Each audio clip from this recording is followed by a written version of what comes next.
ওই যে শোনি আমরা ওই যে যে সুপার মার্কেটে আসলাম আর কি, ওগুলো সামনে দেখতে পারবে। ওই যে আলমদিনা আছে না, আমি আজকে ওবাই আইছি, তোমার দেখাই। ওই তো সুপার মার্কেট দেখছেন, আমরা যেটাতে মার্কেটিং করতাম। ওই দেখো সবুজ দেখছেন, ওই তো ওটাতে মার্কেটিং করতাম আমরা। আমরা বিল্ডিং হইলো ওটাতে আছি, মনে আছে না? ওই তো অন্য বিল্ডিং।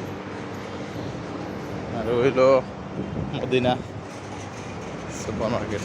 এই যে তুমিও আসলে যে মার্কেটিং রাইটিং হয়েছি, সামনে গেলেই নেক্সট আর কি। ওই যে শোনি আমরা ওই যে যে সুপার মার্কেটে আসলাম আর কি, ওগুলো সামনে দেখতে পারবে। ওই যে আলমদিনা আছে না,